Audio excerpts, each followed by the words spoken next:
Hey everyone, welcome back to the podcast. I'm doing a walking podcast today, and as usual, those of you who have been to this channel before will know I'd really like to do unscripted talks, maybe just sharing my thoughts a little bit. So this is not scripted, I don't have bullet points, but I wanted to talk about something as I'm walking in this beautiful area where we walk the dogs all the time because it's basically in our backyard.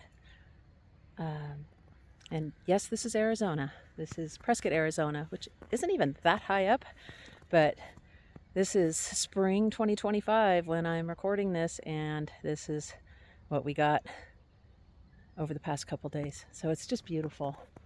Anyway, I wanted to talk about something that has sort of been formulating in my mind for quite a long time. I mean, I think it's always been there really since I was a very young writer. But there's been an event that really brought it home to me afresh. So last night, my partner and I attended a talk by someone who was speaking, and I'm not going to go into details here just because that's really not the topic of the video, and I don't want to derail myself by getting into the issue. But speaking about a really hot button issue, like if you think of some of the hot button issues of our time, this individual was speaking on a hot one. I mean, like a freshly lit firecracker comes to mind.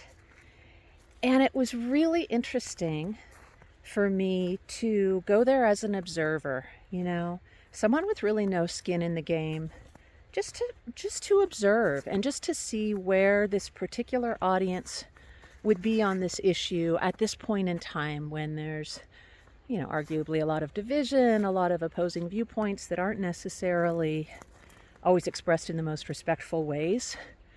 And there's not a lot of, I'm not seeing, online, more in person, a lot of what I would consider to be civil discourse, civil intelligent discourse, utilizing critical thought and personal experience with general observations. So I felt really drawn to go to this event. So we went,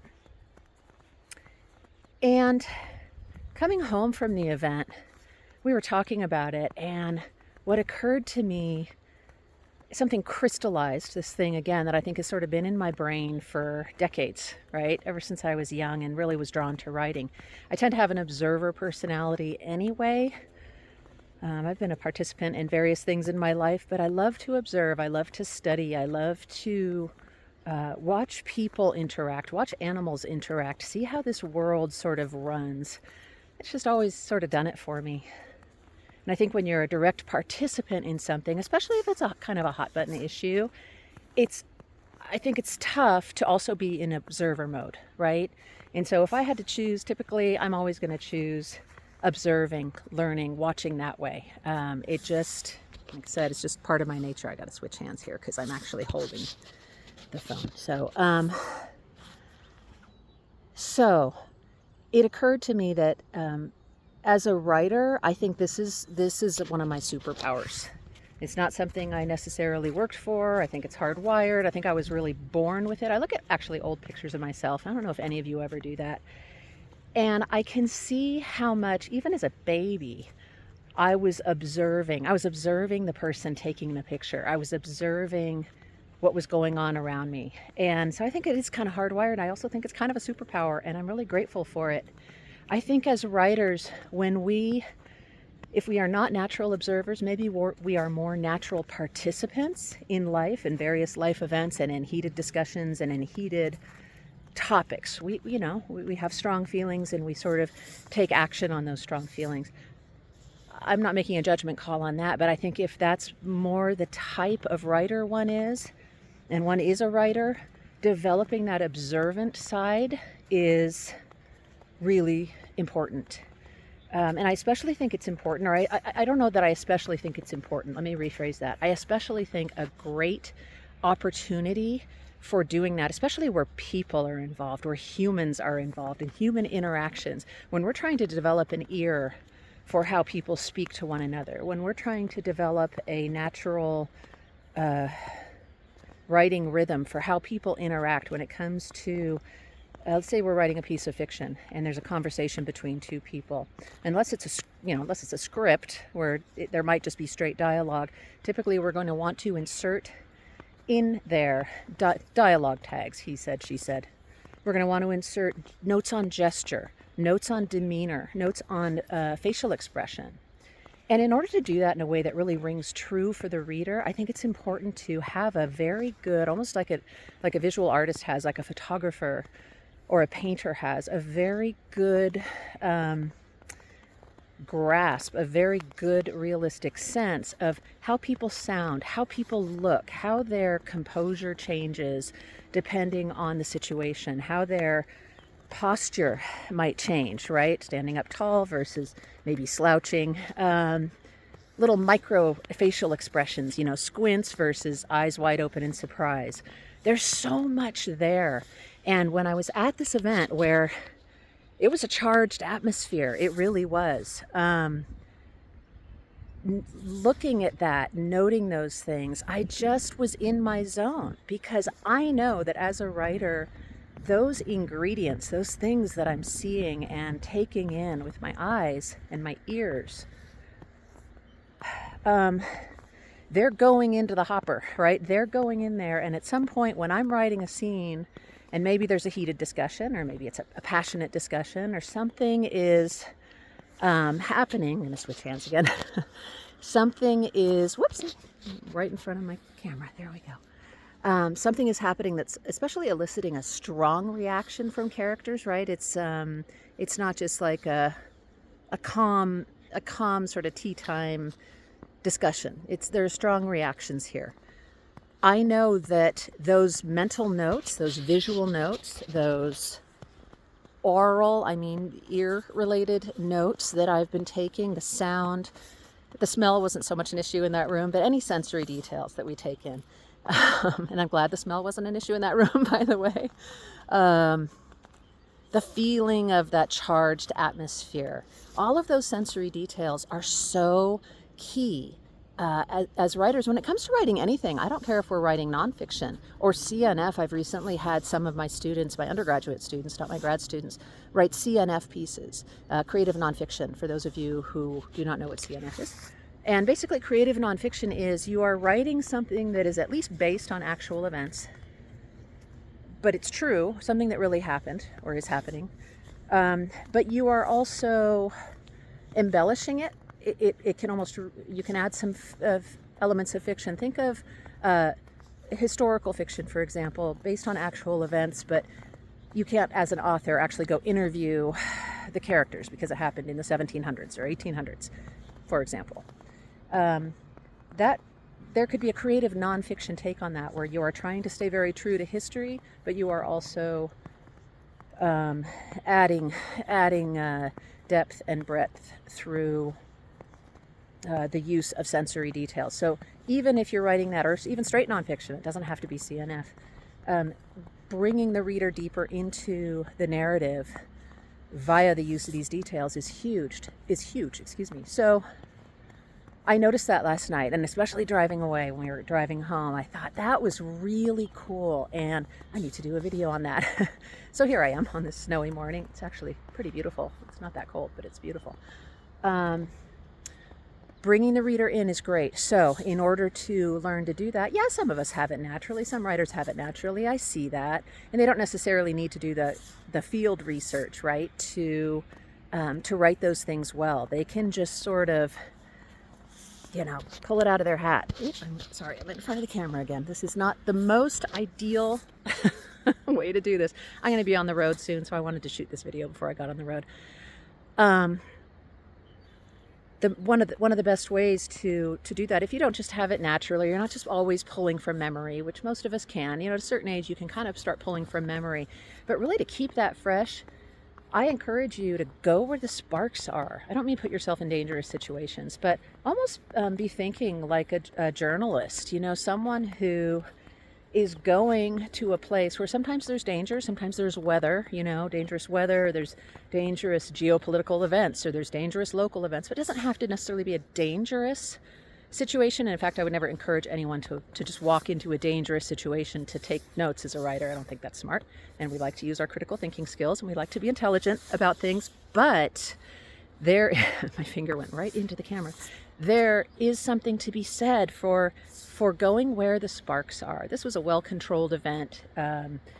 It was sort of anticipated, I think, because it was a hot button issue, that there might be some problems, and there really weren't, which was lovely to see. So people really sort of behaved themselves. It got a little heated, it got a little feisty, but nothing crazy or dramatic or dangerous. But there were definite sparks there. Like I said, I'm going to turn around and go the other way. It was a little bit like a freshly lit firecracker, and it could have gone off. There could have been some stuff there, but there wasn't. But again, the interactions were heightened. People's responses to the speaker, whether positive or negative, were heightened. The general energy in the room, people's facial expressions, their voices, whether they were aware of it or not. And sometimes when we get heated, I know this is the case for me, you get a little heated and you kind of go into this almost funnel zone where you can't both be heated with, say, a raised voice or heightened emotions and introspective at the same time. You can't do both well. I don't think. I can't. If you can, I'm super impressed. But I think people aren't always aware when you cross a certain threshold and you're feeling very emotional about something, very sort of fired up about something.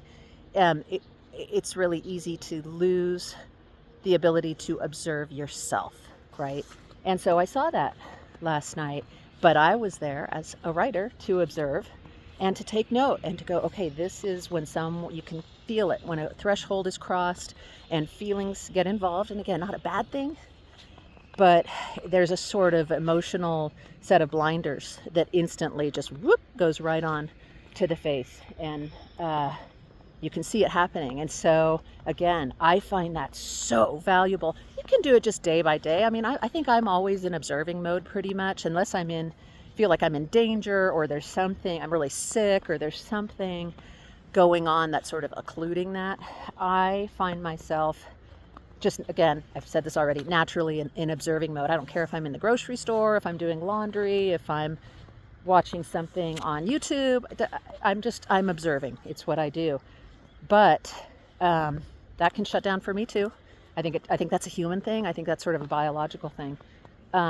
To go to, not just to the grocery store, not just watching a video or watching, being out and about, driving. There's always lots to observe. But when we can go to sort of these concentrated areas, again, I'm going to work it into the title of this video about where the sparks are, go where the sparks are. I think when we can do that, it is, I don't know, it's just, again, it's a concentrated experience. It's like there's a lot potentially packed into a small space. And I'm just all about that. I also don't have the kind of temperament where I want to do that all the time. It can be a little flooding, right? To constantly be like exposing yourself to intense energy, the intense energy of a situation like that. Because if you are a writer and you are observant and you do try to really get into your characters, get into their minds, get into their motivations, get into their backstories, you probably are also an empathetic person. And so I think not all, and I'm not trying to paint a broad brush here, not all writers are empathetic and not all writers are sensitive people, but I think many of us are. And so I tend to relate to that. And so I don't want to always be exposing myself to intense energy, especially intense negative energy. And there was a lot of that last night. Even though things ended up fine, there was still this simmering, negative, unhappy energy, right? So for me, really, really valuable to kind of dip into that and then get out, and not do that too frequently, because I don't want to become a jaded writer. And maybe most importantly, I don't want to become a non-observant, let me just ponder on this word that I want to use. Subjective writer. I don't want to become so one-sided in inserting my editorial view into, I write fiction. So I don't want to start becoming an editorial fiction writer. There are a lot of those out there. Some people love reading that. Some people love writing that, making sure they insert themselves as the author. For me, it's a huge turnoff when I'm reading something that is supposed to be fiction and I'm getting into these characters, but then all of a sudden I can just feel the author inserting themselves. A great example of this is, I'm taking a little off-road here, metaphorically speaking, because the show Yellowstone. So I binge watched that show. I love that show. I think the writing is fantastic. Yes, it's over the top. These people are train wrecks. Taylor Sheridan is writing about many very broken people doing some sometimes horrific things. But as a horse person for pretty much my entire life, I love that. I love the shots of the raining horses, and I just love the beautiful setting. I think it's a fantastic show. Very, very binge watchable. Not always believable, of course, but again, over the top. But one of the controversies I'm seeing online about Yellowstone is that Taylor Sheridan, the writer and sort of the creator, and I think he and Kevin Costner produced it together until there was a fallout or whatever. I don't follow the drama too closely, but one of the parts of controversy that I have looked at a little bit is that some people, not all, some viewers are pretty incensed at Taylor Sheridan for, especially in the last season 5, really inserting himself in the series in a kind of what we would maybe call a ham-fisted way. It's not subtle. It's not like he's doing a cameo, which I think is always cool when authors or directors insert themselves a little bit, kind of as a cameo. It's sort of like an Easter egg, right? It's not obvious. It doesn't interfere with the flow of the story. But I do see some people saying, many people actually, that what he did in that season 5 especially was just over the top, taking the spotlight off of the characters that have been going on for 5 seasons at this point, 4.5 seasons, and putting that spotlight right on himself in a way that was just like, why would you do that? Because it wasn't great. It wasn't great. It didn't bother me, but I can see why it would really bother some people. As a writer, I never want to do that. And that is one thing about going to, because I do have feelings about things. I have thoughts about things going on, current events. And at the same time, as a writer of fiction, I don't believe it's my job to persuade my readers. I teach persuasive writing too. I've taught that for years and years. So I know the difference, right? I don't feel like it's my job as a writer of fiction to persuade my readers, to get them to see the author's viewpoint. My job is to create characters and create scenarios and stories that readers hopefully get into and are entertained by and are, can maybe relate to, or maybe they can't relate. And that's sort of compelling because they're like, wow, I can't relate to this at all, but this is kind of a cool story. For me, that's how I see my job as a writer. Not all writers do, and there are very editorial writers out there who will definitely insert their own viewpoints into fiction. It's a different type. It's just not my thing, but writers do. I never personally want to become that. It's a basic turnoff for me on a gut level as a reader and as a writer, and I've caught myself doing it a little bit, definitely. And going back to that work where I've done that and reading it, there's always a cringe. There's always this moment of, ugh, really that was sort of self-serving. That was not Nicole allowing the characters to live this story. That was Nicole pulling a Taylor Sheridan. And no offense to Taylor Sheridan. I think Taylor's done an amazing job with that show. But it was I get it. I get the impulse. I think it's kind of an ego thing. And I think it's also a trend, a really strong trend these days. Personally, if I want to read a writer's very strong thoughts on a hot button issue, I'll read articles by that writer. I'll read their bio. I'll watch interviews. So for me, again, I think it's up to each writer to sort of decide, or maybe unconsciously just move forward into whether they're going to be editorial or not. For me, I don't want to be. So I'm looping this back around to say, part of the reason I don't want to be constantly immersing myself in these concentrated experiences, always going where the sparks are, is because I don't want to be kind of a sponge and then combine that with my own tendencies, my own thoughts and feelings on a given issue, and then maybe unconsciously insert myself and my views into the fiction. So to me, again, everyone needs to find that right balance. To me, it's something I'll always be aware of. But I don't go to these sorts of things very often. I don't seek out controversy too often. I mean, it's you don't have to, right? It's kind of everywhere. You turn on YouTube, you get online, you read the news. Where I don't see it as much is talking face to face with people. I don't know why. Maybe I hang out with kind of chill people. I don't know. But for the most part, the people I know are professional and chill. And I know everyone has their views. But, you know, when we're interacting face to face and it's not just online, yeah, there's really no issue. And I know people from all walks of life, all backgrounds, and all worldviews. Not an issue. But going to a place where you know it's almost an artificial environment, or like a natural weather phenomenon, and seeing how people react, or what have you, some sort of environment where sparks are kind of generated, right? This didn't just happen in a vacuum. It didn't just spring up out of nowhere. Putting yourself in those situations once in a while, or however much you can tolerate or care to, for me, it's great. And I really was, again, it wasn't like this huge revelation. It wasn't something I didn't already know, but it crystallized for me last night. And I'm grateful for that. I'm grateful for the ability to be an observer. Like I said, I feel like it's a superpower. I did not make that happen. Kind of hardwired, just it's part of how I was born.